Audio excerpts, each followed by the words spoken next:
रिक्षाचालक राजू यांनी 5 मिनिटांचा व्हिडिओ रेकॉर्ड केला आहे, ज्यात त्यांच्या डोळ्यात पाणी आणि मनातील खदखद व्यक्त होताना दिसते. उपाशी राहा पण कर्ज काढू नका, नाहीतर येईल अशी वेळ.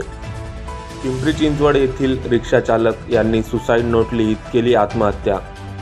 सोबत त्यांनी एक व्हिडिओही रेकॉर्ड केला आहे, ज्यात ते सांगत आहेत, कुमार राजू, रजनी सिंग, महादेव फुले, अविनाश गुंडे यांच्याकडून काही कामास्तव मी व्याजावर पैसे घेतले होते व हळूहळू ते चुकवत पण होतो. मी बरेच वेळा ऑनलाईन पेमेंट केलं, पण नंतर त्यांनी कॅश पेमेंट मागितलं. मी ते दिलं, पण नंतर ते म्हणाले की तू पैसे दिलेच नाही आणि कॅश पेमेंटमुळे माझ्याकडे ते दिल्याचे काही पुरावे पण नव्हते. त्यामुळे त्यांचे ते हप्ते मला परत देणे भाग पडले. असं करत त्यांनी व्याजाला व्याज लावत गेले आणि ते फेडण्यासाठी मी अजून बँकेचे कर्ज काढले. पण त्यांचं व्याज काही केल्या संपेना. वरून ते मला धमकी देत होते, तुझ्या घरात घुसू, तुझ्या बायको पोराला उचलून नेऊ. आम्हाला कोणी काही करू शकत नाही. आमची ओळख वरपर्यंत आहे.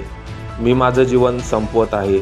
माझ्या परिवाराची काळजी मी आई एकविरेवर टाकत आहे आणि मी माझ्या मुलाची क्षमा मागतो. एवढं बोलून राजू यांनी आपलं जीवन संपवलं आहे. सदर प्रकरणी पोलिसांनी गुन्हा दाखल केला असून 2 आरोपींना अटक झाली आहे, तर 2 आरोपी फरार आहेत. तर फरार आरोपींचा शोध पुणे पोलीस घेत आहेत.